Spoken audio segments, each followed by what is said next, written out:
검은색 세단에서 내린 5명의 사내들이 깊은 산속 안국사로 성큼성큼 걸어 들어갔습니다.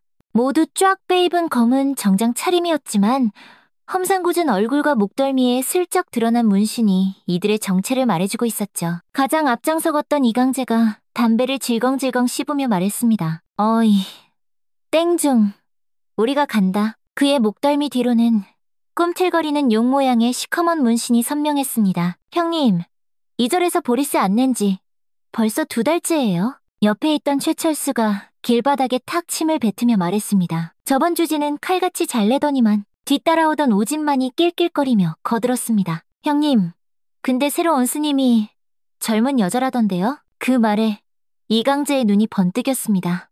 여자라고? 그럼 더 재밌겠네. 5명의 무리는 안국사 경내로 들어섰습니다. 고요하고 평화롭던 사찰의 분위기가 이들의 등장과 함께 순식간에 살벌해졌습니다. 법당 앞에 도착한 이강재가 문을 쾅 거칠게 두드렸습니다. 법당 안에서는 60대로 보이는 혜민 스님이 홀로 저녁 예불을 드리고 있었습니다. 하얀 수염과 주름진 얼굴에서 세월의 무게가 느껴졌지만 부처님을 향한 그의 마음만큼은 여전히 맑고 순수했죠. 갑작스러운 소란에 놀란 혜민 스님이 조심스럽게 문을 열었습니다. 누구십니까? 이강재가 담배 연기를 혜민 스님의 얼굴에 후 뿜으며 말했습니다. 아시잖아요. 저희 흑곰파인 거. 혜민 스님의 얼굴이 순간 하얗게 질렸습니다. 이 지역에서 흑곰파가 어떤 조직인지 모르는 사람은 없었거든요. 재개발을 빌미로 상인들을 괴롭히고 보호비를 뜯어내는 악명 높은 조직이었습니다. 흑곰파요? 저희 절과는 아무 상관없는. 상관이 없어? 최철수가 비웃으며 혜민 스님을 거칠게 밀쳤습니다. 나이 많은 스님은 중심을 잃고 휘청 뒤로 비틀거렸습니다. 보호비 내라고 몇 번을 말해야 알아듣겠어. 노인네가 오진만이 법당 안으로 우격다짐으로 밀고 들어오며 소리쳤습니다. 이 동네 우리가 관리하니까 당연히 관리비를 내야 할 거 아니야. 혜민 스님이 떨리는 목소리로 대답했습니다. 저희는 그런 돈이 없습니다. 여긴 가난한 절이고 부처님의 집입니다. 부처님의 집? 이강재가 킥킥거리며 웃었습니다. 부처님도 월세는 내셔야지? 안 그래 얘들아? 다른 조직원들이 와하하 저속한 웃음을 터뜨렸습니다. 조직원 중 하나인 황동준이 법당 안을 휘휘 둘러보며 말했습니다. 와, 이 금불상 좀 봐요. 이거 하나만 팔아도 몇 달치 보호비는 그냥 나오겠는데? 그는 불상에 슥 손을 대려고 했습니다. 그건 안 됩니다. 혜민 스님이 다급히 앞으로 나서며 막았습니다. 부처님을 모독하시면 모독? 최철수가 혜민 스님의 가슴팍을 퍽 거칠게 밀었습니다. 지금 누가 누굴 모독한다고? 혜민 스님이 뒤로 풀썩 넘어지며 바닥에 주저앉았습니다. 무릎을 짚고 일어나려 했지만 온몸이 부들부들 떨려 쉽게 일어나지 못했습니다. 아직도 상황 파악이 안 되시나? 이강재가 혜민 스님 앞에 쪼그려 앉으며 옆에 있던 목탁채를 집어들었습니다. 이걸로 돈 좀 버시면 되잖아요? 그는 목탁채로 혜민 스님의 머리를 통통 장난스럽게 치기 시작했습니다. 그만하세요. 혜민 스님의 눈에 눈물이 핑 맺혔습니다. 하지만 조직원들은 더욱 신이 나 법당을 어지럽히기 시작했습니다. 오진만이 제단 위에 촛불을 손으로 탁 쳐서 꺼트렸습니다. 법당이 어두워지자 분위기는 더욱 음산해졌습니다. 황동준이 경전들을 바닥에 와르르 던져버렸습니다.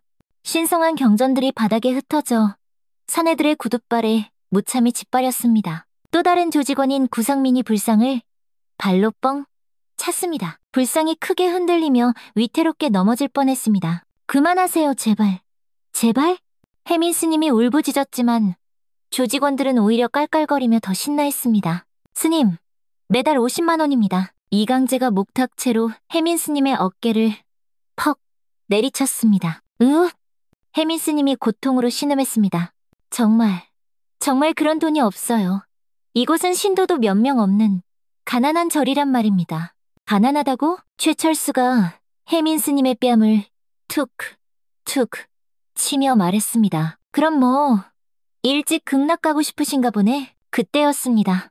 법당 밖에서 다급한 발소리가 들려왔습니다. 혜민 스님, 무슨 일이세요? 맑고 또렷한 여성의 목소리가 법당 안에 울려 퍼졌습니다. 조직원들이 모두 일제히 입구 쪽을 바라보았습니다. 법당 문이 열리며 한 여승이 서둘러 안으로 들어왔습니다. 30대 초반으로 보이는 그녀는 수수한 회색 승복을 입고 있었지만 그 오단에 감춰진 고운 용모가 한눈에 들어왔습니다. 긴 속눈썹에 커다란 눈, 오뚝한 콧날과 붉은 입술. 단정한 승복 차림이었지만 오히려 그 단정함이 그녀의 아름다움을 더욱 돋보이게 했습니다. 조직원들의 눈이 일제히 번뜩였습니다. 어? 이강재가 입에 물고 있던 담배를 빼며 말했습니다. 이야, 이런 미인이 다 있었네? 최철수가 입을 해벌쭉 벌리며 여승을 위아래로 훑어보았습니다. 스님치고는 너무 예쁜데? 이런 미인이 왜 절에 처박혀 있어? 그녀는 어지러진 법당과 바닥에 쓰러져 있는 혜민 스님을 보고 순간 분노가 치밀었습니다. 하지만 감정을 억누르며 차가운 목소리로 말했습니다. 그녀의 이름은 서연이었습니다. 대체 무슨 일이십니까? 오진만이 희죽거리며 서연 스님에게 다가갔습니다. 아가씨도 스님이에요? 근데 왜 이렇게 예뻐요? 신성한 법당에서 무슨 짓들을 하시는 겁니까? 당장 나가세요. 서연 스님의 목소리에는 차가운 분노가 섞여 있었습니다. 성깔도 좀 있네? 이강재가 음흉한 미소를 지으며 담배를 바닥에 탁 던져 비벼 껐습니다. 근데 아가씨, 이런 미인이 왜 이런 절에서 썩고 있어? 황동준이 서연 스님 주위를 빙빙 돌며 말했습니다. 아까워라 정말. 이런 몸매가 스님복 안에 숨어 있었다니.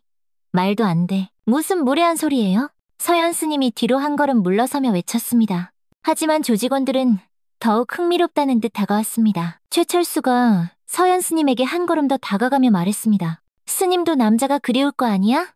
응? 우리랑 재밌게 좀 놀아볼까? 구상민이 그녀의 팔을 덥석 잡으려 했습니다. 건드리지 마세요. 서연 스님이 팔을 뿌리치며 소리쳤습니다. 하지만 조직원들은 점점 더 노골적으로 변해갔습니다. 겁먹지 마요, 스님. 스님도 남자 없이 어떻게 살아? 이강재가 서연 스님의 다른 쪽 팔에 손을 뻗었습니다. 우리가 오늘 밤 재밌게 놀아드릴게. 그때 최철수가 서연 스님의 승복깃을 거칠게 확 잡아당겼습니다. 어디 한번 보자. 이 예쁜 얼굴. 승복깃이 당겨지면서 서연 스님의 어깨 앞쪽 쇄골 근처가 드러났습니다. 그 순간 조직원들의 눈이 동시에 커졌습니다. 서연 스님의 어깨에는 손바닥만 한 크기의 백두산 호랑이 문신이 선명하게 새겨져 있었습니다. 으르렁거리는 호랑이의 표정이 너무나 생생하고 정교해서 마치 지금이라도 당장 튀어나올 것 같은 위압감을 풍겼습니다. 이게 뭐야? 오진만이 깜짝 놀라며 말했습니다. 스님이 문신을 해? 황동준이 신기하다는 듯 서연 스님의 문신을 더 자세히 보려고 다가왔습니다. 와, 이거 진짜 잘했는데? 호랑이가 꼭 살아있는 것 같아. 이강재는 더욱 흥미롭다는 표정을 지었습니다. 이런 거친 문신이라 더 마음에 드는데? 조직원들은 그 문신의 진짜 의미를 알 리 없었습니다. 그들에게는 그저 멋진 호랑이 문신 정도로만 보였을 뿐이죠. 그래서 그들의 행동은 더욱 거세졌습니다. 최철수가 그녀의 어깨를 더 드러내보려고 했습니다. 아무래도 이거 가짜 스님 같은데? 문신도 하고. 구상민이 음흉하게 웃으며 말했습니다. 그럼 더 재밌겠네. 진짜 스님이 아니라면 뭐 상관없잖아. 서연 스님의 눈빛이 점점 싸늘하게 식어갔습니다. 북한에서 받았던 지옥 같은 훈련이 몸속 깊은 곳에서부터 꿈틀거리기 시작했습니다. 하지만 그녀는 이제 스님이었습니다. 폭력을 써서는 안 된다는 마음과 이 모욕을 참을 수 없다는 분노 사이에서 갈등했습니다. 지금이라도 그만두세요. 서연 스님의 목소리가 낮아졌습니다. 그 목소리에는 지금까지와는 전혀 다른 차가운 기운이 담겨 있었습니다. 하지만 조직원들은 여전히 농담처럼 대했습니다. 이강재가 그녀의 다른 쪽 어깨도 드러내려고 승복을 더 잡아당겼습니다. 마지막 경고입니다. 그만 하세요. 서연 스님은 더 낮은 목소리로 경고했습니다. 뭘 그만해. 가만히 좀 있어봐. 이강재는 비웃으며 그녀의 얼굴에 손을 뻗었습니다. 이 예쁜 얼굴 어디 한번 만져나 보자. 바로 그 순간이었습니다. 봉인되어 있던 서연 스님의 전투 본능이 마침내 되살아났습니다. 서연 스님의 손이 번개처럼 움직였습니다.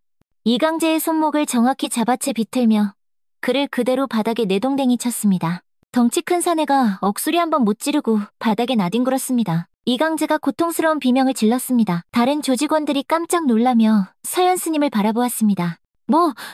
뭐야? 최철수가 당황하며 서연 스님에게 주먹을 날렸습니다. 서연 스님은 차가운 표정으로 그의 주먹을 가볍게 피한 뒤 손날로 그의 목 옆을 정확하게 가격했습니다. 최철수가 눈을 희번덕이며 그대로 의식을 잃고 쓰러졌습니다. 오진만과 황동준이 동시에 양쪽에서 달려들었지만 서연 스님의 움직임은 마치 바람과 같았습니다. 오진만의 다리를 걸어 넘어뜨린 뒤 지체 없이 황동준의 명치를 팔꿈치로 정확히 가격했습니다. 으악! 두 명이 동시에 바닥에 쓰러져 신음했습니다. 마지막으로 남은 구상민이 겁에 질린 표정으로 도망치려 했지만 서현 스님이 그의 뒤통수를 가볍게 툭 쳤습니다. 구상민도 그 자리에서 정신을 잃고 쓰러졌습니다. 불과 1분도 채 지나지 않아 5명의 건장한 조직원들이 모두 바닥에 뻗어 있었습니다. 이게 대체 뭐야? 이강재가 부러진 손목을 부여잡고 간신히 일어나며 중얼거렸습니다. 서현 스님이 차가운 눈빛으로 그들을 내려다보았습니다. 평소에 자비로운 스님의 모습은 온데간데 없고 마치 전혀 다른 사람 같았습니다. 지금 당장 이 자리에서 사라지세요. 그리고 다시는 이곳에 발을 들여놓지 마십시오. 서현 스님의 목소리는 낮았지만 그 안에 담긴 위압감은 실로 엄청났습니다. 조직원들은 겁에 질린 표정으로 서로를 바라보았습니다. 최철수가 비틀거리며 일어나 말했습니다. 형님, 저 여자? 보통이 아니에요. 닥쳐! 빨리 튀어! 이강재가 다른 조직원들을 재촉했습니다. 조직원들은 허둥지둥 비명을 지르며 법당을 빠져나갔습니다. 조직원들이 사라진 후 법당에는 다시 고요함이 찾아왔습니다. 서현 스님은 즉시 바닥에 쓰러진 혜민 스님에게 다가가 부축했습니다. 혜민 스님, 괜찮으세요? 많이 다치셨습니까? 서현 스님, 고맙습니다. 당신 덕분에. 혜민 스님의 목소리는 아직도 가늘게 떨리고 있었습니다. 서현 스님이 혜민 스님을 법당 한쪽에 앉힌 뒤 엉망이 된 법당을 둘러보았습니다. 불상은 위태롭게 기울어져 있고 경전들은 바닥에 흩어져 있었습니다. 촛불은 꺼져 있고 향로는 뒤엎어져 있었습니다. 이 자식들이 진짜... 서현 스님의 입에서 북한 사투리가 저도 모르게 살짝 튀어나왔습니다. 하지만 곧 자신을 다잡았습니다. 혜민 스님, 저들이 자주 와서 이런 짓을 했나요? 2달 전부터 매달 보호비를 내라고 찾아와 협박을 했어요. 전에는 이렇게까지 심하지는 않았는데. 혜민 스님이 깊은 한숨을 쉬며 말했습니다. 서현 스님의 표정이 어두워졌습니다. 그녀의 마음속에는 불길한 예감이 자리 잡았습니다. 오늘 일로 절대 끝나지 않으리라는 것을 알고 있었습니다. 다음에는 더 많은 사람을 데리고 올 것이고 그때는 더 큰 문제가 될 것이 분명했습니다. 그날 밤 흑곰파 조직원들은 급히 행동대장에게 보고했습니다. 뭐? 여자 하나가 너희 5을 전부 다 때려 눕혔다고? 흑곰파 사무실에서 행동대장 한지훈의 차가운 목소리가 울려 퍼졌습니다. 30대 중반의 한지훈은 키가 180cm가 넘는 다부진 근육질 몸매를 가지고 있었습니다. 얼굴 곳곳에는 날카로운 칼자국과 상처들이 있었고 특히 왼쪽 눈 위로는 깊은 흉터가 자리 잡고 있었죠. 이강재가 퉁퉁 부어오른 얼굴로 대답했습니다. 형님, 죄송합니다. 하지만 그 여자 정말 이상합니다. 한지훈이 담배를 입에 물며 말했습니다. 이상하다고? 최철수가 급히 끼어들었습니다. 움직임이 정말 번개처럼 빠르고 일반 사람 같지가 않았습니다. 꼭 무슨 전투병기 같았어요. 오진만이 목을 문지르며 말했습니다. 그리고 예사롭지 않은 문신이 있었습니다. 문신? 한지훈의 눈빛이 번뜩였습니다. 어깨에 호랑이 문신이 새겨져 있었어요. 백두산 호랑이가 어깨 어디에? 한지훈의 목소리가 갑자기 날카로워졌습니다. 앞쪽이요. 쇄골 근처에. 순간 한지훈이 무의식 중에 자신의 어깨를 만졌습니다. 그의 어깨에도 똑같은 자리에 똑같은 백두산 호랑이 문신이 있었습니다. 하지만 설마 그럴 리는 없다고 생각했습니다. 내가 직접 가본다. 다음 날 검은색 세단에 한지훈과 조직원 8명이 타고 안국사로 향했습니다. 한지훈은 창밖을 바라보며 어제 부하들이 했던 말을 계속 되새겼습니다. 백두산 호랑이, 어깨 앞쪽, 여자. 하지만 그는 이내 고개를 저었습니다. 말도 안 돼. 그럴 리가 없어. 30분 후 안국사에 도착했습니다. 한지훈 일행이 안국사 경내로 들어서자 고요했던 사찰의 분위기가 팽팽한 긴장감으로 바뀌었습니다. 한지훈이 부하들에게 말했습니다. 내가 먼저 들어간다.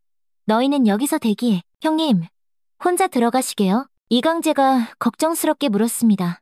어제 그 여자가 얼마나 위험한지. 여자 하나가 뭘 어쩌겠어. 한지훈이 비웃으며 법당으로 향했습니다. 법당 앞에 도착한 그가 문을 똑똑 두드렸습니다. 잠깐 나와보시죠. 법당 안에서 움직이는 소리가 들렸습니다. 혜민 스님이었습니다. 누구십니까? 흑곰파 행동대장 한지훈입니다.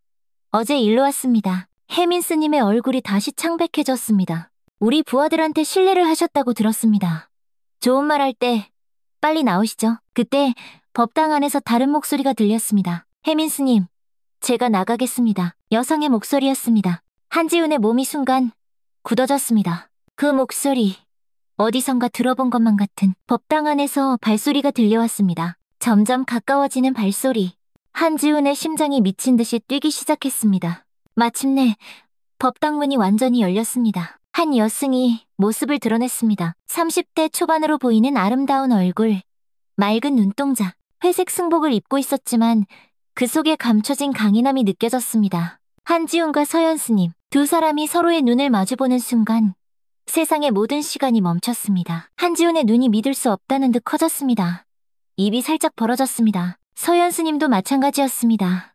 온몸이 그 자리에 얼어붙었습니다. 두 사람은 서로를 그저 멍하니 바라보며 아무 말도 할 수 없었습니다. 5년이라는 긴 세월이 흘렀지만 서로를 알아보는 데는 단 1초도 걸리지 않았습니다. 한지훈의 머릿속이 하얘졌습니다.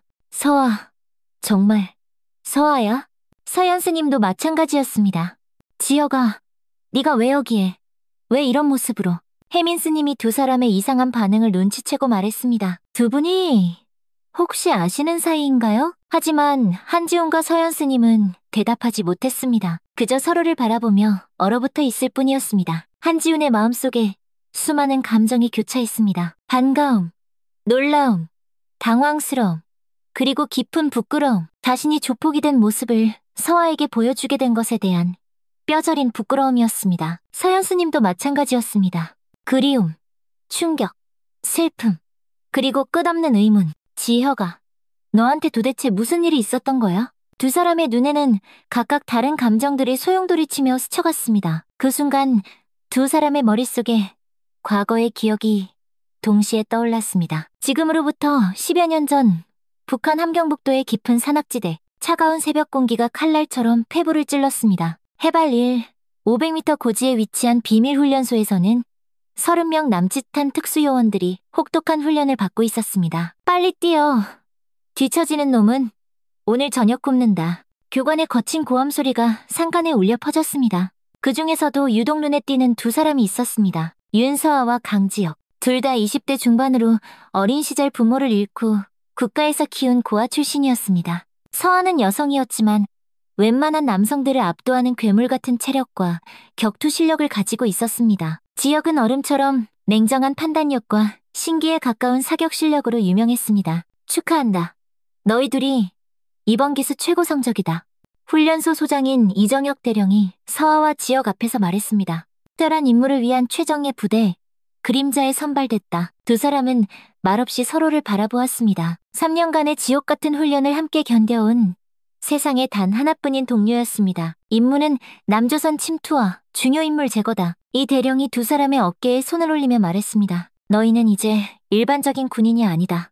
공화국의 검은 그림자가 되는 것이다. 그날 두 사람은 특별한 의식을 거쳤습니다. 어깨에 백두산 호랑이 문신을 새기는 것이었습니다. 이 문신은 최정예 암살 요원만이 가질 수 있는 영예다. 문신을 새기는 동안 서아와 지혁은 서로의 손을 꽉 잡았습니다. 극심한 고통을 함께 견디며 두 사람은 피를 나눈 형제보다 더 끈끈한 동료가 되었습니다. 그런 두 사람에게 가장 큰 영향을 준 사람은 박진태 교관이었습니다. 40대 중반의 박 교관은 지혁의 멘토였습니다. 지혁이 고아원에 있을 때부터 그를 친아들처럼 돌봐준 아버지 같은 존재였죠. 지혁아, 너는 좋은 마음을 가진 아이다. 박 교관이 지혁의 어깨에 손을 올리며 말했습니다. 그 마음을 잃지 마라. 어떤 상황에서도 말이다. 박 교관의 눈빛에는 늘 깊은 슬픔이 담겨 있었습니다. 서아도 박 교관을 진심으로 존경했습니다. 여성이라는 이유로 차별받을 때마다 박 교관이 든든한 방패가 되어주었기 때문입니다. 서아야, 너는 특별한 아이다. 힘이 세다고 해서 약한 사람을 괴롭히는 사람이 되어서는 안 된다. 네, 교관님. 명심하겠습니다. 그 후 5년 동안 두 사람은 함께 수많은 임무를 수행했습니다. 중국 국경 지역 감시, 탈북자 색출, 내부 숙청 작업, 잔혹하고 비정한 임무들이었지만 두 사람은 조국에 대한 충성심 하나로 버텨왔습니다. 어느 추운 겨울밤 임무를 마치고 돌아온 두 사람이 막사에서 조용히 대화를 나누었습니다. 서아야, 가끔 이런 생각이 들어. 지혁이 조심스럽게 말했습니다. 어떤 생각? 우리가 정말 옳은 일을 하고 있는 걸까? 서아가 깜짝 놀라며 지역을 바라보았습니다. 무슨 소리야? 우리는 조국을 위해 일하고 있잖아. 그래, 조국을 위해서지.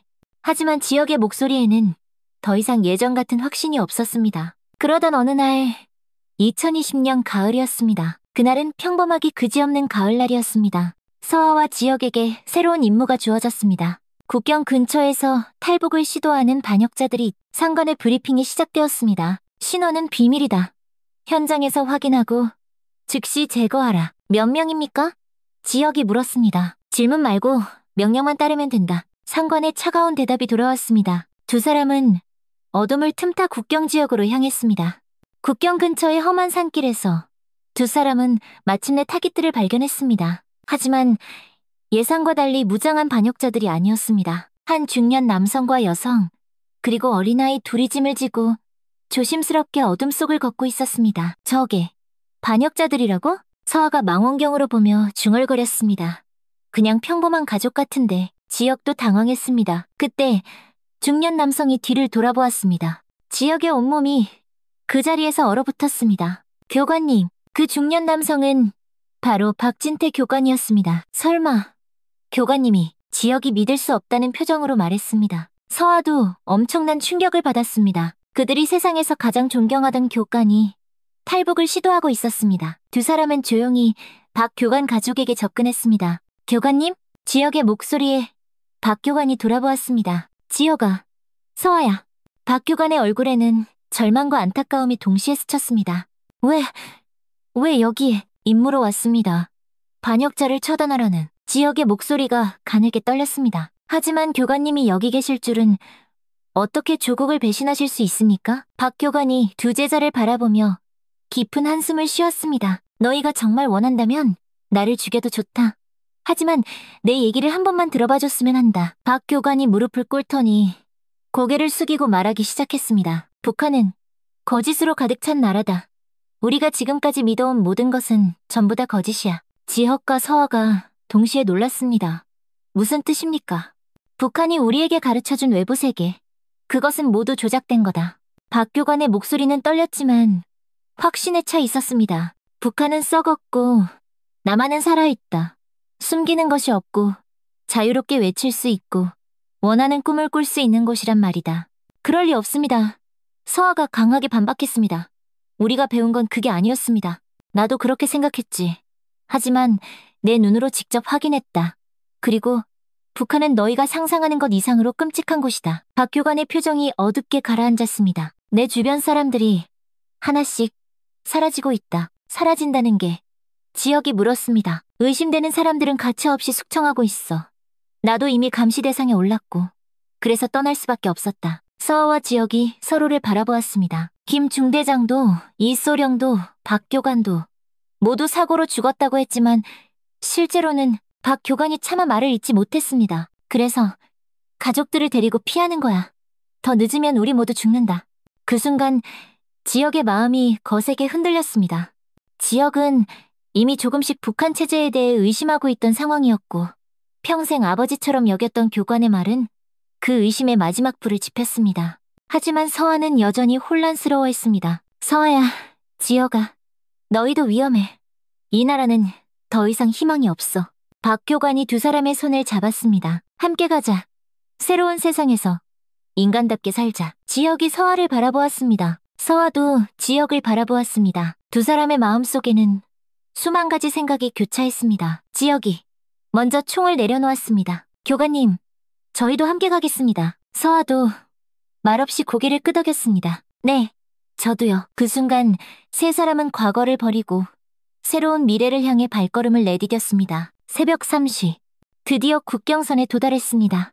녹슨 철조망 너머로 희미하게 중국 땅이 보였습니다. 저기서부터는 자유야. 박 교관이 가족들을 먼저 보내며 말했습니다. 서아와 지역이 철조망을 잘라 통로를 만들었습니다. 빨리 넘어가세요. 하지만 그때였습니다. 멀리서 개 짖는 소리가 사납게 들려왔습니다. 들켰다.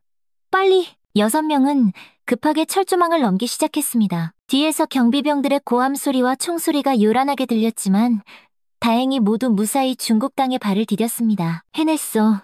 정말 해냈어. 박 교관이 눈물을 흘리며 가족들을 부둥켜 안았습니다. 서아와 지혁도 서로를 바라보며 안도의 한숨을 쉬었습니다. 2달 후 6명은 험난한 여정 끝에 마침내 한국에 도착했습니다. 지혁과 서아는 하나원에 입소했습니다. 하나원은 탈북자들이 한국 사회에 정착할 수 있도록 돕는 정부기관이었습니다. 이곳에서 3개월 동안 한국어 교육, 문화 적응 훈련, 직업 교육 등을 받았습니다. 여기는 정말 자유롭구나. 서아가 신기해하며 말했습니다. 정말 우리를 감시하는 사람이 아무도 없네. 지혁도 조심스럽게 주변을 둘러보며 말했습니다. 하나원에서의 3개월은 두 사람에게 새로운 희망을 심어주었습니다. 친절한 교육생들과 상담사들이 한국 생활에 대해 자세히 알려주었습니다. 곧 사회에 나가서 정말 자유로운 삶을 살 수 있을 거예요. 상담사가 따뜻하게 격려해 주었습니다. 드디어 하나원 교육을 마친 지혁과 서아는 작은 원룸에서 새로운 삶을 시작했습니다. 정부에서 지원해준 정착금으로 간신히 보증금을 내고 구한 작고 낡은 방이었습니다. 서아야, 드디어 우리만의 집이야. 지혁이 텅 빈 방을 둘러보며 말했습니다. 비록 작지만 우리가 자유롭게 살 수 있는 곳이야. 두 사람은 손을 맞잡고 희망찬 미래를 그려보았습니다. 나는 공장에서 일하면서 기술을 배우고 싶어. 나는 식당에서 일하면서 요리를 배워볼까? 모든 것이 장밋빛 희망으로 가득 차 보였습니다. 일주일 후 두 사람에게 희소식이 찾아왔습니다. 탈북자 전문 취업 지원센터에서 연락이 왔어요. 하나원 담당자가 기쁜 목소리로 말했습니다. 정말요? 서아가 눈을 반짝이며 물었습니다. 네, 탈북자들을 전문적으로 도와주는 업체래요. 아주 좋은 일자리를 보장한다고 하더군요. 지혁과 서아는 서로를 바라보며 기뻐했습니다. 드디어 우리도 제대로 된 일자리를 구할 수 있겠어. 다음 날, 두 사람은 미래드림 취업센터를 찾아갔습니다. 번화한 거리에 위치한 센터는 겉보기에는 매우 번듯해 보였습니다. 어서 오세요. 강지혁 씨, 윤서아 씨 맞으시죠? 30대 중반의 정장을 입은 남자가 반갑게 그들을 맞이했습니다. 저는 이 센터의 부장 배상필이라고 합니다. 그는 두 사람을 사무실로 안내했습니다. 사무실은 깔끔하게 정리되어 있었고 벽에는 탈북자 성공 취업 사례 같은 액자들이 빼곡히 걸려 있었습니다. 우리 센터는 탈북자 분들만을 전문적으로 돕는 곳입니다. 배상필이 친근한 미소를 지으며 설명했습니다. 정부 지원을 받아 운영되고 있고 지금까지 95%의 취업 성공률을 자랑합니다. 지혁 씨는 체격도 좋고 아주 성실해 보이시네요. 배상필이 지혁을 보며 말했습니다. 유명 물류회사에서 관리직으로 일할 수 있도록 해드리겠습니다. 월급도 300만 원 정도는 받으실 수 있고요. 지혁의 눈이 휘둥그레졌습니다. 북한에서는 상상도 할 수 없는 큰 금액이었습니다. 서아 씨는 미모가 아주 뛰어나시네요. 배상필이 서아를 보며 말했습니다. 호텔 프런트나 백화점 안내 데스크 업무는 어떠세요? 깔끔하고 품위 있는 일이죠. 제가 정말 그런 일을 할 수 있을까요? 서아가 기대에 찬 목소리로 물었습니다. 물론입니다. 저희가 책임지고 연결해드리죠. 배상필이 자신있게 대답했습니다. 다만 일자리를 연결해드리는데 소정의 수수료가 있습니다. 첫 달 급여의 30% 정도입니다. 두 사람은 너무나 좋은 조건이었기에 흔쾌히 동의했습니다. 일주일 후 서아에게 먼저 연락이 왔습니다. 서아 씨, 일자리 구했어요. 강남의 고급 레스토랑입니다. 레스토랑이요? 네, 접대 업무예요. VIP 손님들과 대화하고 술 따라드리는 아주 편한 일이죠. 서아가 불안해했습니다. 저 그런 일은 하고 싶지 않은데요. 아, 걱정 마세요. 그냥 옆에서 대화만 하는 거예요. 다른 건 절대 없어요. 배상필이 그녀를 안심시켰습니다. 호텔 프런트 일은 아직 자리가 없어서요. 일단 여기서 경험을 좀 쌓으시면 더 좋은 곳으로 옮겨드릴게요. 결국 서아는 그 일을 시작하기로 했습니다. 하지만 첫날 밤 서아는 충격적인 현실과 마주했습니다. 어이, 새로 온 애야? 이쁘장하게 생겼네. 술에 취한 중년 남자가 서아의 허리에 슬쩍 손을 뻗었습니다. 저는 그런 일 하는 사람이 아니에요. 서아가 뒤로 물러서며 말했습니다. 뭐? 그런 일이 아니라고? 업소 사장이 비웃으며 다가왔습니다. 야, 네가 여기가 어딘 줄 알고 왔어? 탈북자 주제에 까탈스럽게 굴긴. 저는 대화만 한다고 들었는데요. 손님 비위 맞춰주는 게 대화야. 몸으로 하는 대화 말이야. 이 순진한 거사. 서아의 얼굴이 하얗게 질렸습니다. 못하겠어요. 저 나갈래요. 나간다고? 나가려면 위약금 500만 원 내고 나가. 취업업체에서 너 소개해주면서 받아간 돈이야.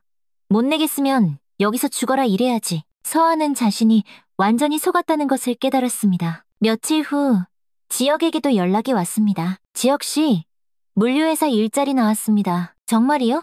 네. 그런데 처음에는 현장 경험부터 좀 쌓으셔야 해요. 배상필이 말했습니다. 오늘 당장 나가시면 됩니다. 아주 쉬운 일이에요.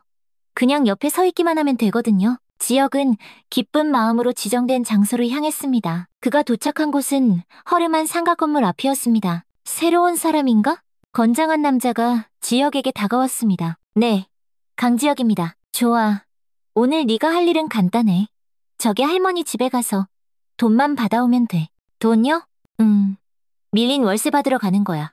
넌 그냥 험악한 표정으로 옆에 서 있기만 하면 돼. 지역은 뭔가 이상하다고 생각했지만 일단 그를 따라갔습니다. 낡은 다세대 주택 앞에서 남자가 문을 쾅쾅 두드렸습니다. 할머니, 돈 준비됐어요? 문이 열리자 70대의 허리가 굽은 할머니가 나왔습니다.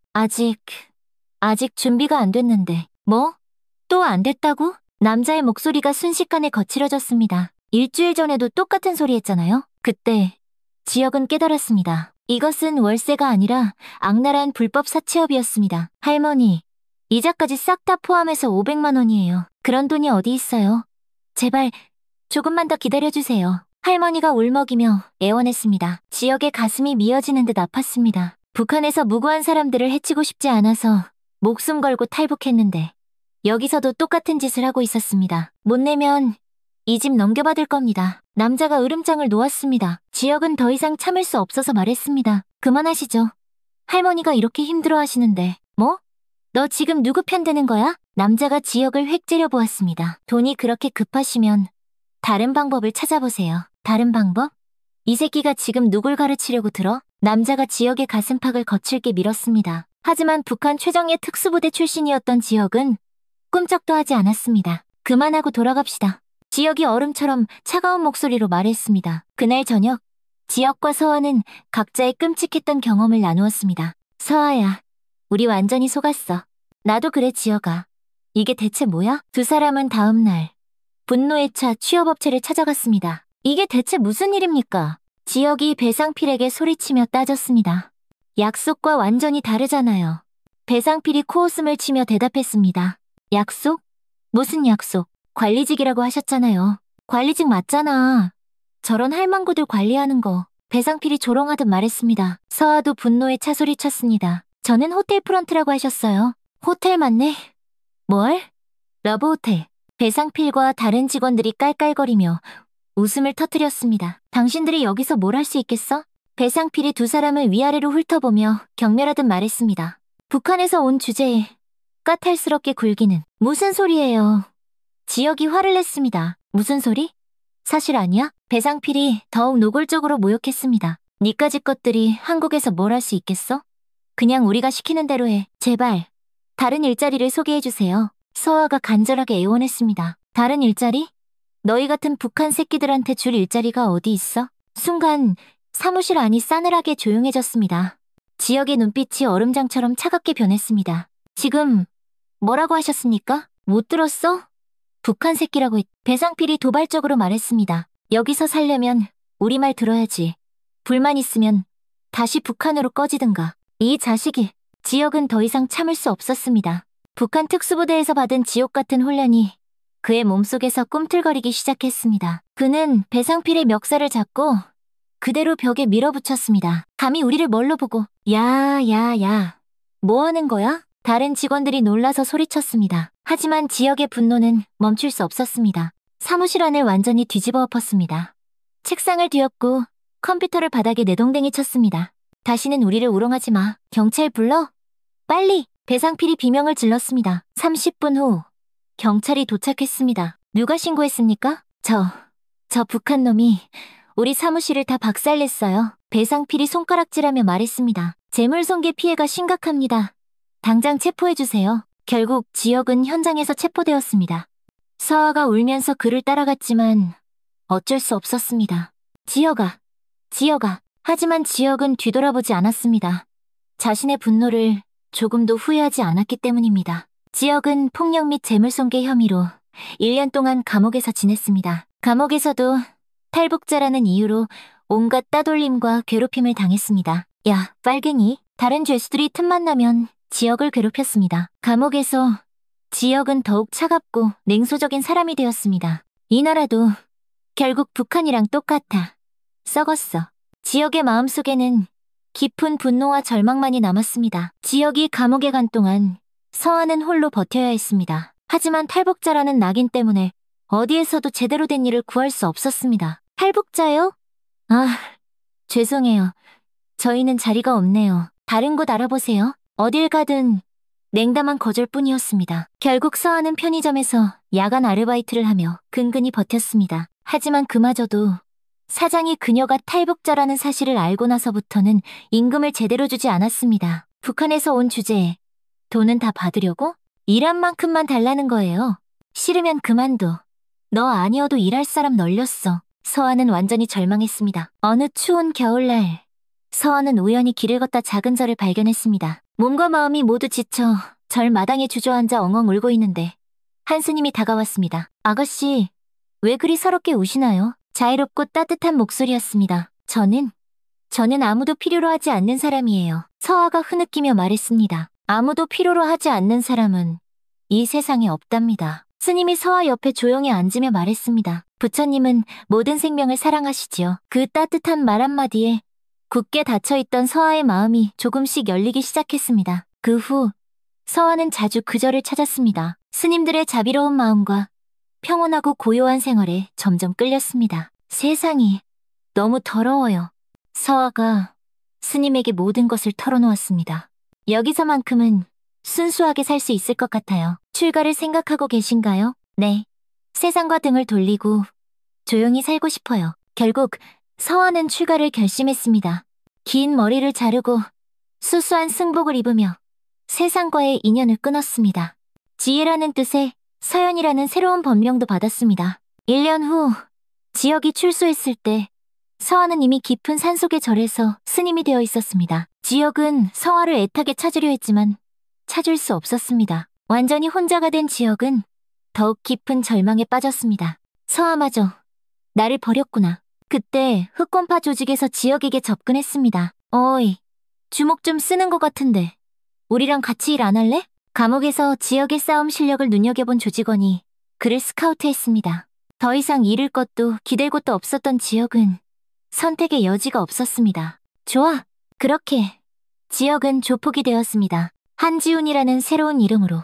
그렇게 두 사람이 한국에 온 지 5년이라는 세월이 흘렀습니다. 서아는 깊은 산속에서 서연 스님이 되어 평온한 삶을 살았고 지역은 거친 도시에서 흑곰파 행동대장 한지훈이 되어 폭력적인 삶을 살았습니다. 같은 꿈을 꾸며 함께 죽음의 강을 건넜던 두 사람이 완전히 다른 길을 걷게 된 것입니다. 그리고 오늘 운명처럼 두 사람은 다시 만나게 됐습니다. 지혁아, 서연 스님의 목소리에 한지훈이 과거의 기억에서 벗어났습니다. 서아야, 한지훈의 목소리가 심하게 떨렸습니다. 5년 동안 너를 얼마나 찾았는지 알아? 서연 스님의 눈에 눈물이 가득 고였습니다. 나도 너를 너무 그리워했어. 그럼 왜 떠났어? 왜 아무 말도 없이? 한지훈의 목소리에는 깊은 원망이 섞여 있었습니다. 나는 더 이상 이 세상에서 살 수가 없었어. 서연 스님이 떨리는 목소리로 대답했습니다. 깨끗하게, 순수하게 살고 싶었어. 한지훈이 씁쓸한 웃음을 지었습니다. 순수하게? 지혁아, 넌 대체 왜 이렇게 변한 거니? 서연 스님이 간절하게 물었습니다. 한지훈이 자신의 험상궂은 손을 내려다보며 말했습니다. 이 나라도 북한이랑 똑같아. 전부 다 썩어 빠졌어. 한지훈의 목소리가 얼음처럼 차가워졌습니다. 힘없으면 짓밟히고 약하면 무시당해. 서연 스님이 강하게 반박했습니다. 그래, 네 마음 알아. 이해해. 하지만 아무리 그래도 지금 너의 모습은. 한지훈이 비웃으며 말했습니다. 내가 감옥에서 1년 동안 뭘 배웠는지 알아? 강한 놈이 살아남는다는 거야. 착한 놈은 그냥 호구 취급받는다는 거고. 한지훈이 일어서며 법당을 둘러보았습니다. 너는 여기 숨어서 진짜 현실을 모르는 거야. 숨었다고? 서연 스님도 일어서며 말했습니다. 나는 도망친 게 아니야. 다른 방법을 찾은 거야. 다른 방법이라고? 한지훈이 도전적으로 말했습니다. 스님이 되어서 연불이나 외우는 게 네가 찾은 방법이야? 너 처음 한국 올 때 이렇게 살려고 온 거였어? 서연 스님이 한지훈에게 울먹이며 다가가 말했습니다. 지혁아, 우리가 왜 북한을 떠났는지 기억 안 나? 무고한 사람들을 죽이기 싫어서였잖아. 한지훈의 표정이 잠깐 흔들렸습니다. 무고한 사람들을 해치지 않으려고 목숨 걸고 탈북했잖아. 그런데 지금 너는 뭘 하고 있어? 서현 스님의 목소리가 더욱 간절해졌습니다. 무고한 사람들을 협박하고 괴롭히고 죄 없는 이런저래 들어와서 돈을 뜯어내고 한지훈은 아무 말도 할 수 없었습니다. 우리가 북한에서 그토록 거부했던 그 일을 네가 바로 여기서 하고 있잖아. 한지훈의 온몸이 굳어졌습니다. 그 말이 가슴 깊숙이 비수처럼 밝혔습니다. 우리가 목숨 걸고 지키려던 게 뭔지 잊었어? 서현 스님의 눈에서 마침내 눈물이 흘러내렸습니다. 양심이야, 지혁아. 무고한 사람을 해치지 않으려는 그 마음이란 말이야. 한지훈이 그 자리에 주저앉으며 머리를 감쌌습니다. 나는 어쩔 수 없었어. 한국 사람들이 우리를 무시했어. 북한 새끼라고 빨갱이라고 했단 말이야. 한지훈이 괴로워하며 소리쳤습니다. 그래서 힘을 길러야 한다고 생각했어.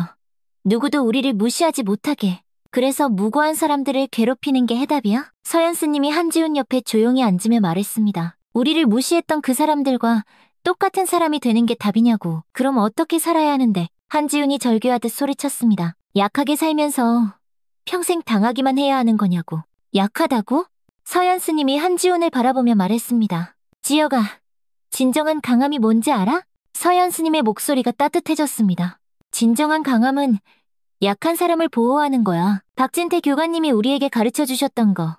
기억나? 한지훈이 고개를 들어 서현 스님을 바라보았습니다. 힘이 세다고 해서 약한 사람을 괴롭히는 사람이 되어서는 안 된다고 하셨잖아. 서현 스님이 한지훈의 손을 부드럽게 잡았습니다. 한지훈의 눈에서도 뜨거운 눈물이 흘러내렸습니다. 서아야, 나 정말 길을 잃었구나. 한지훈이 떨리는 목소리로 말했습니다. 아직 늦지 않았어. 서현 스님이 그를 격려했습니다.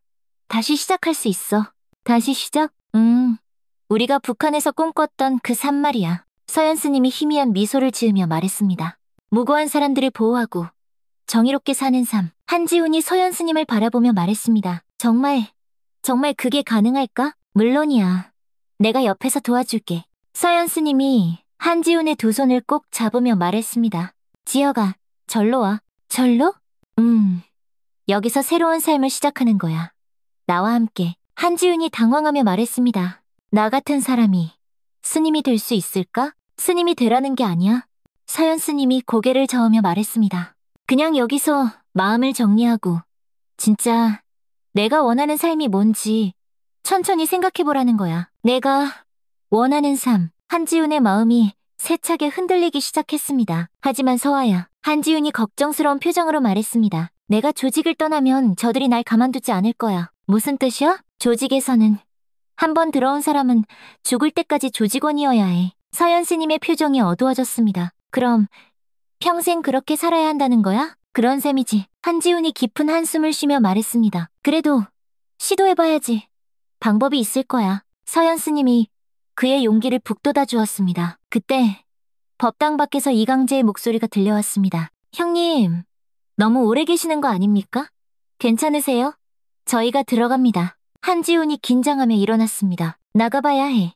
더 있으면 의심받을 거야. 지혁아, 약속해. 서현 스님이 한지훈의 팔을 잡았습니다. 예? 다시 생각해보겠다고. 우리가 나눈 대화 말이야. 한지훈이 잠깐 망설이더니 이내 고개를 끄덕였습니다. 알겠어. 생각해볼게. 한지훈이 법당문으로 향하며 뒤돌아보았습니다. 서아야. 응. 오늘 고마웠다. 한지훈이 법당을 나서자 부하들이 그를 에워쌌습니다. 형님, 안에 무슨 일이라도 있으셨습니까? 이강재가 물었습니다. 일단 돌아간다. 네? 그냥 돌아갑니까? 어제 우리가 그렇게 당했는데. 시끄러워. 명령이야. 한지훈의 목소리에는 평소와 다른 무언가가 있었습니다. 부하들은 의아해했지만 더 이상 묻지 않았습니다. 차를 타고 돌아가는 길에 한지훈은 계속 생각했습니다. 나는 지금 뭘 하고 있는 거지? 법당에 홀로 남은 서현 스님은 한참 동안 그 자리에 서 있었습니다. 혜민 스님이 조심스럽게 다가와 물었습니다. 서현 스님, 괜찮으십니까? 네, 괜찮습니다. 하지만 서현 스님의 마음은 무겁고 복잡했습니다. 지혁아, 제발 올바른 선택을 해줘. 3일이 지났습니다. 마침내 한지훈은 결심했습니다.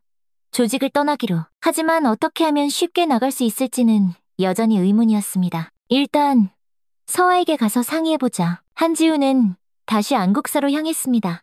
이번에는 혼자였습니다. 법당 앞에서 한지훈이 조심스럽게 문을 두드렸습니다. 서아야, 나야, 지혁이야. 곧 문이 열리며 서연 스님이 나타났습니다. 혼자 왔어?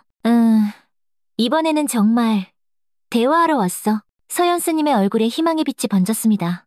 들어와. 법당에 들어온 한지훈이 서연 스님 앞에 앉았습니다. 서아야, 3일 동안 계속 생각했어. 네 말이 맞아. 우리가 왜 목숨 걸고 탈북했는지. 서연 스님이 감동하며 한지훈의 손을 잡았습니다. 정말?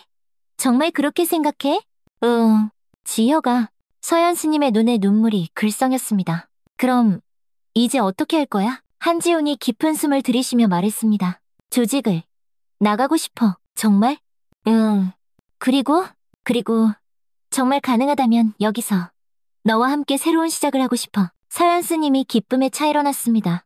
정말 다행이야, 지혁아. 내가 뭐든지 도와줄게. 하지만 쉽지 않을 거야. 한지훈이 걱정스러운 표정으로 말했습니다. 조직에서 날 쉽게 놓아주지 않을 거야. 그래도 시도해봐야지. 분명 방법이 있을 거야. 그래. 일단 두목에게 직접 말해볼게. 나가고 싶다고. 한지훈이 결심에 찬 표정으로 말했습니다. 그때 혜민 스님이 따뜻한 차를 끓여와 두 사람에게 건넸습니다. 두 분의 대화를 들으니 정말 다행입니다. 혜민 스님이 자애로운 미소를 지으며 말했습니다. 사람은 언제든지 새로 시작할 수 있는 법이지요. 감사합니다, 스님. 한지훈이 정중히 인사했습니다. 저 같은 사람도 받아주실 수 있겠습니까? 물론입니다. 부처님은 모든 중생을 품어 안으시지요. 서연 스님이 한지훈을 바라보며 말했습니다. 지혁아, 우리 정말 새로운 시작을 해보자. 응. 서아야. 두 사람은 서로의 손을 잡고 희망의 미소를 지었습니다. 바로 그때였습니다. 법당 밖에서 거칠고 요란한 발소리가 들려왔습니다. 한두 명이 아니었습니다. 여러 명이 함께 오는 소리였습니다. 한지훈의 표정이 순식간에 굳어졌습니다. 법당 문이 쾅! 거칠게 열렸습니다. 흑곰파 두목 마동철이 조직원 7명과 함께 안으로 들이닥쳤습니다. 40대 초반의 마동철은 거대한 덩치에 매서운 눈빛을 하고 있었습니다. 얼굴 전체에 흉터가 가득했고 특히 입 옆에 길게 찢어진 큰 흉터가 인상적이었습니다. 한지훈. 여기서 뭘 하고 있는 거야? 마동철의 목소리는 차갑고 위협적이었습니다. 두목님, 어떻게 여기에? 한지훈이 당황하며 일어났습니다. 내 놈을 못 믿겠어서 직접 따라와봤지. 마동철이 법당 안을 쓱 둘러보며 말했습니다. 요 며칠 전부터 영 이상했어. 절도 그냥 놔두라고 하질 않나. 틈만 나면 딴 생각에 잠겨있질 않나. 그는 서연 스님을 보며 음흉한 미소를 지었습니다. 이 예쁜 여승 때문이었구만. 두목님, 그게 아니라 닥쳐. 이 새끼야. 마동철이 한지훈의 말을 거칠게 끊었습니다. 너, 이 여자랑 대체 무슨 관계야? 사귀는 사이냐? 한지훈은 말문이 막혔습니다. 서아와의 진짜 관계를 말할 수도 없고 그렇다고 거짓말을 할 수도 없었습니다. 대답이 없네? 마동철이 한지훈에게 성큼성큼 다가가며 말했습니다. 너, 이 여자랑 뭔가 있지? 아닙니다. 두목님, 거짓말하지 마. 네 얼굴에 다 쓰여 있어. 마동철이 서연 스님을 위아래로 훑어보며 말했습니다. 이 여자가 너를 꼬드긴 거냐? 그런 게 아닙니다. 한지훈이 다급하게 말했습니다. 그럼 뭔데? 왜 이절에 이 여자한테 이렇게까지 신경을 쓰는데? 마동철의 의심은 점점 커져갔습니다. 설마 너 이 여자 때문에 조직을 배신하려는 건 아니겠지? 한지훈은 더 이상 숨길 수 없다고 판단했습니다. 두목님, 저 조직을 그만두고 싶습니다. 법당 안이 순간 얼음물이라도 끼얹은 듯 조용해졌습니다. 마동철과 다른 조직원들이 모두 믿을 수 없다는 눈으로 한지훈을 바라보았습니다. 뭐라고? 마동철의 목소리가 지하실 바닥처럼 낮아졌습니다. 조직을 그만둔다고? 네. 이제 다른 삶을 살고 싶습니다. 한지훈이 그 자리에 무릎을 꿇으며 말했습니다. 제발 보내주십시오. 이 미친 새끼가. 마동철이 한지훈을 발로 걷어찼습니다. 감히 어딜 나간다고 지저대. 한지훈이 바닥에 쓰러졌지만 일어나지 않고 계속 무릎을 꿇은 채 애원했습니다. 두목님, 제발은 무슨 놈의 제발이야. 마동철이 계속해서 한지훈을 발로 차며 소리쳤습니다. 서연 스님이 더는 참을 수 없다는 듯 앞으로 나섰습니다. 그만하세요. 마동철이 서연 스님을 획 찌려보았습니다. 어이, 스님. 남의 집안일에 왜 끼어들어? 지혁이가 그만두고 싶다는데 왜 강요하시는 겁니까? 당신들이 무슨 권리로 한 사람의 자유를 빼앗는 거죠? 서연 스님이 용기를 내어 말했습니다. 자유? 푸아하. 마동철이 비웃었습니다. 이 여자가 정말 세상 물정을 하나도 모르네. 조직원들도 낄낄거리며 웃었습니다. 스님, 여기는 부처님 품이 아니라 조직이야. 마동철이 서연 스님에게 다가가며 말했습니다. 죽기 전엔 아무도 못 나간다고. 한지훈이 서연 스님 옆으로 기어가 다시 무릎을 꿇었습니다. 두목님, 제가 다 잘못했습니다. 제발. 서연 스님도 그 옆에서 함께 무릎을 꿇었습니다. 제발? 둘이 아주 쌍으로 놀고 있네? 마동철이 두 사람을 번갈아 보며 말했습니다. 역시 내 눈은 틀리지 않았어. 조용히 살겠습니다. 두 번 다시 두목님 앞에 나타나지 않겠습니다. 한지훈이 간절하게 말했습니다. 조용히? 마동철이 한지훈의 머리를 발로 짓밟았습니다. 네가 우리에 대해 아는 걸 싹 다 경찰에 불어버리면 우리 조직은 어떻게 되는데? 이런 배신자는 깨끗하게 죽여서 처리해야 해. 마동철이 얼음처럼 차가운 목소리로 말했습니다. 그래야 다른 놈들도 함부로 딴 생각을 못하지. 조직원들이 한지훈을 빙둘러 쌌습니다. 서연 스님이 마동철 앞에 막아서며 애원했습니다. 안 돼요. 제발, 제발 그만하세요. 그 순간 마동철이 서연 스님을 자세히 보더니 음흉하고 더러운 미소를 지었습니다. 그럼 내가 한 가지 제안을 할까? 마동철이 서연 스님에게 다가갔습니다. 한지훈 저놈을 살려주는 대신 내 부탁 하나만 들어줄래? 무슨 부탁이요? 서연 스님이 겁에 질려 뒤로 물러서며 말했습니다. 나랑 하룻밤만 자자. 바로 여기, 이 법당에서. 순간 법당 안의 공기가 완전히 얼어붙었습니다. 한지훈의 눈이 핏발로 번뜩였습니다. 그만 하시죠. 마동철은 한지훈의 말을 무시하고 계속해서 서연 스님에게 다가갔습니다. 어때? 쉽잖아. 나랑 딱 하룻밤만 자면 한지훈이도 살려주고 너도 여기서 계속 행복하게 살 수 있어. 마동철이 서연 스님의 턱을 만지려고 더러운 손을 뻗었습니다. 이 개새끼가. 바로 그 순간 한지훈이 폭발했습니다. 그는 용수철처럼 튀어 일어나 마동철의 손목을 우악스럽게 잡아챘습니다. 뭐야? 마동철이 당황했습니다. 그녀에게 손대지 마. 한지훈의 눈에는 시뻘건 살기가 돌았습니다. 북한 최정예 특수부대에서 받은 짐승 같은 훈련이 마침내 그의 몸속에서 깨어났습니다. 한지훈은 마동철의 손목을 비틀어 그 거대한 몸을 그대로 바닥에 내동댕이 쳤습니다. 으악! 마동철이 비명을 지르며 바닥에 쓰러졌습니다. 형님! 조직원들이 일제히 한지훈에게 달려들었습니다. 하지만 그는 이미 예전의 한지훈이 아니었습니다. 북한 특수부대에서 5년간 받았던 지옥보다 더 혹독했던 훈련이 그의 몸속에서 마침내 깨어났습니다. 첫 번째로 달려든 이강재의 주먹이 한지훈의 얼굴을 향해 날아왔습니다. 한지훈은 고개를 살짝 옆으로 틀어 주먹을 피했습니다. 동시에 왼손으로 이강재의 손목을 잡고 오른손으로 그의 팔꿈치 관절을 역방향으로 꺾어버렸습니다. 으악! 뼈가 어긋나는 끔찍한 소리와 함께 이강재가 비명을 질렀습니다. 두 번째 조직원인 최철수가 뒤에서 한지훈의 목을 조르려 했습니다. 한지훈이 순간적으로 몸을 낮추며 최철수를 어깨너머로 그대로 업어쳤습니다. 최철수의 몸이 공중에서 한 바퀴 돌며 법당 바닥에 등부터 세게 떨어졌습니다. 바닥이 울릴 정도로 큰 소리가 났습니다. 세 번째 조직원인 오진만이 오른쪽에서 발차기를 날렸습니다. 한지훈이 왼팔로 그의 다리를 받아내며 동시에 오른손 손날로 오진만의 목엽경혈을 정확히 가격했습니다. 오진만이 눈을 뒤집으며 그 자리에서 거품을 물고 쓰러졌습니다. 이런 미친. 황동준이 법당 한쪽에 있던 목탁채를 집어들었습니다. 그것을 야구방망이처럼 휘두르며 한지훈의 머리를 향해 힘껏 내려쳤습니다. 한지훈이 두 손을 교차해서 목탁채를 막아냈습니다. 그리고 순간적으로 황동준의 손목을 비틀어 목탁채를 빼앗았습니다. 그는 빼앗은 목탁채로 황동준의 무릎을 정확히 가격했습니다. 황동준이 무릎을 부여잡고 바닥을 뒹굴었습니다. 구상민이 주머니에서 접이식 칼을 꺼내 한지훈에게 맹렬히 돌진했습니다. 죽어라! 날카로운 칼날이 한지훈의 옆구리를 향해 날아왔습니다. 그때 서연 스님이 움직였습니다. 구상민의 등 뒤로 소리 없이 접근한 그녀가 그의 칼 쥔 손목을 정확하게 잡았습니다. 동시에 다른 손으로 구상민의 어깨 뒤쪽 급소를 강하게 눌렀습니다. 구상민의 손에서 힘이 쭉 빠지며 칼이 바닥에 땡그랑 떨어졌습니다. 서현 스님이 구상민의 팔을 비틀며 그를 바닥에 완전히 엎드리게 만들었습니다. 마치 숙련된 경찰이 범인을 제압하는 것 같은 완벽하고 간결한 기술이었습니다. 서아야. 한지훈이 놀라며 서현 스님을 보았습니다. 5년이 지났지만 실력은 여전하구나.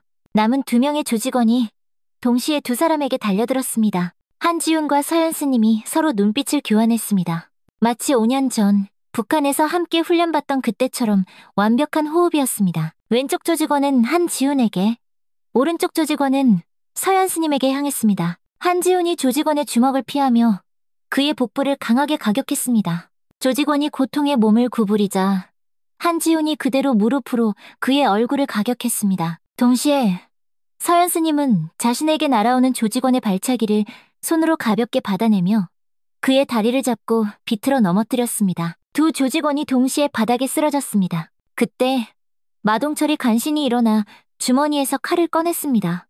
이런 개자식들이. 그는 칼을 들고 서현 스님에게 미친 듯이 달려들었습니다. 칼날이 서현 스님의 가슴을 향해 날아왔습니다. 서현 스님이 몸을 옆으로 살짝 돌려 칼을 피했습니다.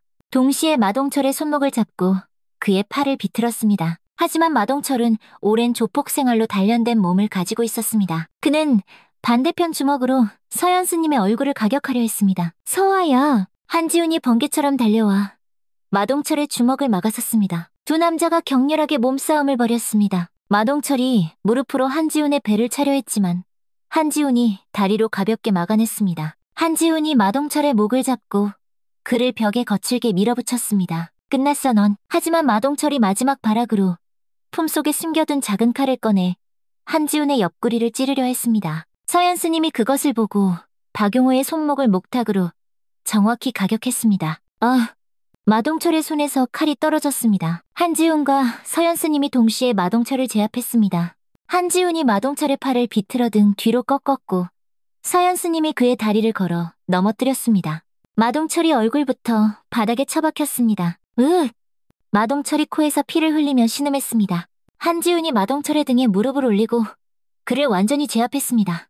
이제 정말 끝이야. 법당 바닥에는 7명의 조직원들이 모두 쓰러져 있었습니다. 어떤 이는 의식을 잃었고 어떤 이는 고통스럽게 신음하고 있었죠. 한지훈과 서현 스님은 나란히 서서 그들을 차갑게 내려다보았습니다. 2사람 모두 숨이 약간 거칠어졌지만 다친 곳은 하나도 없었습니다. 다시는 이곳에 발을 들여놓지 마라. 한지훈이 얼음처럼 차가운 목소리로 경고했습니다. 그리고 이 근처에서도 아예 꺼져버려. 서현 스님도 단호하게 말했습니다. 만약 이 근처에서 너희들을 다시 한 번이라도 보게 되면 그때는 정말 가만두지 않을 거야. 마동철과 조직원들이 비틀거리며 허둥지둥 법당을 빠져나갔습니다. 그들의 차 시동 소리가 굉음을 내며 멀어져 갔습니다. 법당에는 다시 완전한 고요함이 찾아왔습니다. 한지훈과 서현 스님이 서로를 마주 보았습니다. 서아야. 지효가 이제 정말 자유야. 2사람은 서로를 힘껏 끌어안았습니다. 5년 만에 비로소 찾은 진정한 자유였습니다. 혜민 스님이 감동한 얼굴로 2사람을 바라보았습니다. 정말 다행입니다. 부처님께서 도와주셨네요. 혜민 스님, 감사합니다. 한지훈이 깊이 고개를 숙이며 말했습니다. 저 같은 놈을 끝까지 믿고 받아주셔서. 무슨 말씀을요?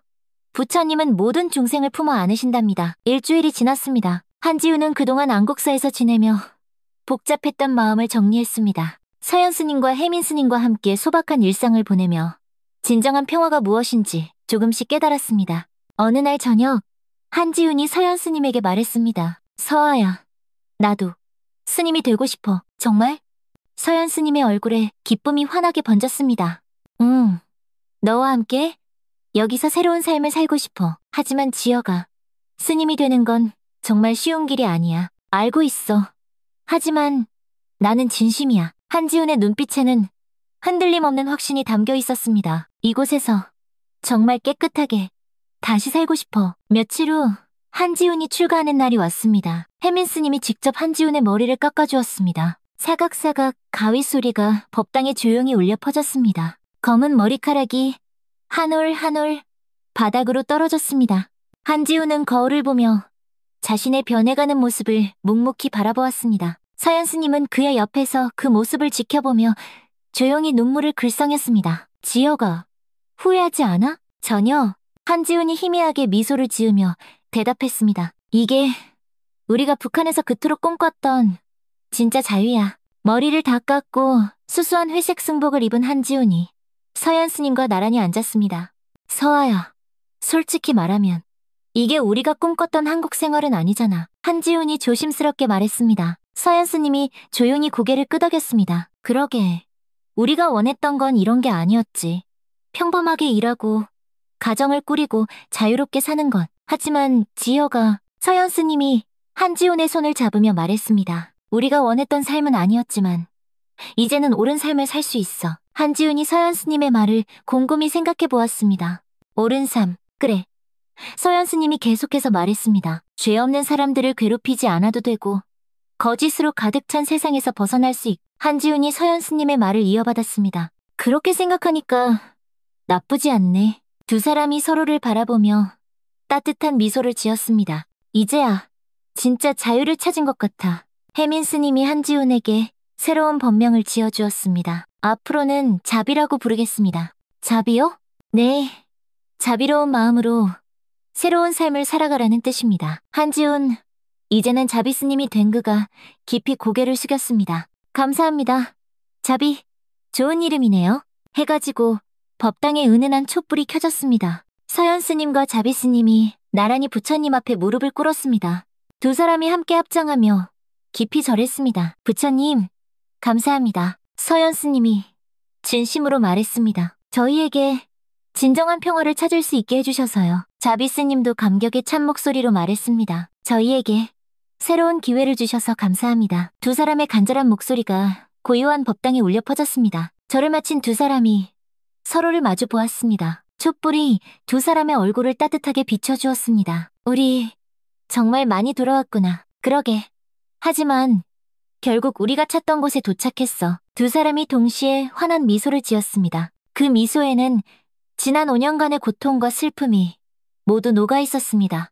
그리고 앞으로 살아갈 날들에 대한 희망도 함께 담겨 있었습니다. 오늘 이야기 마음에 드셨나요? 때로는 우리가 원했던 삶이 아닐지라도 올바른 길을 걸을 때 우리는 비로소 진정한 행복을 찾을 수 있습니다. 지금까지 긴 이야기 들어주셔서 감사드립니다. 오늘도 행복하고 건강한 하루 보내세요. 지금까지 구름 같은 이야기였습니다.